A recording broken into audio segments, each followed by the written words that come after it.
In the darkest corners of our world, where shadows dance and chill winds whisper, there exist places that pulse with an eerie energy.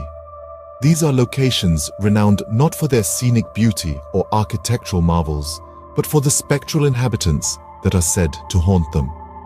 Our first stop on this phantasmal tour takes us to the foggy shores of England, where the imposing walls of the Tower of London stand. This centuries-old fortress has been the stage for countless tales of royal drama and tragedy. The spirits of the executed, the betrayed, and the heartbroken are said to wander the cold stone halls, forever trapped within the tower's confines. Among the most famous apparitions is the ghostly figure of Anne Boleyn, King Henry VIII's ill-fated queen, who is often seen wandering near the place of her execution, her spectral head tucked under her arm. Next, we cross the Atlantic to the United States, where the Eastern State Penitentiary looms with a chilling presence.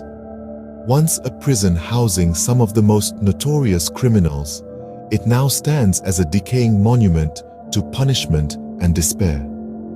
Echoes of the past reverberate through the crumbling cell blocks, where phantom footsteps and disembodied whispers are a common occurrence.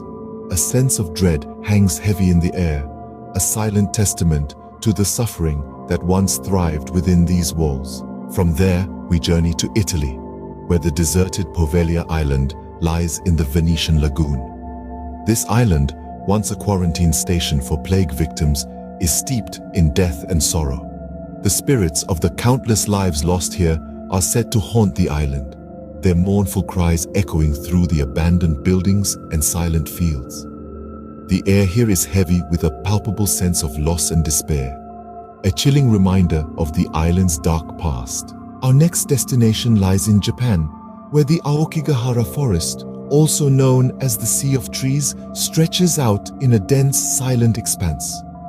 This forest, infamous for the many lives tragically ended within its depths, is believed to be haunted by the restless spirits of those who took their own lives here. The quiet is almost deafening, interrupted only by the occasional rustle of leaves or the whispering of the wind, creating an atmosphere of eerie solitude. Finally, we find ourselves in France at the majestic Château de Brissac. This castle, with its opulent interiors and grand architecture, hides a chilling tale. The Green Lady, believed to be the ghost of a woman brutally murdered in the castle, is often seen wandering the halls. Her presence is accompanied by a sense of dread and the faint scent of decay, a stark contrast to the castle's otherwise regal ambience. Each of these places, steeped in history and ghostly tales, has its own unique spectral allure. But which of these haunted locations sends the most shivers down your spine? Which story made your heart race and your palms sweat? Intriguing, isn't it, how these tales of the supernatural can ignite such a primal fear within us? Ponder on that as the veil between our world and the spectral one continues to shimmer.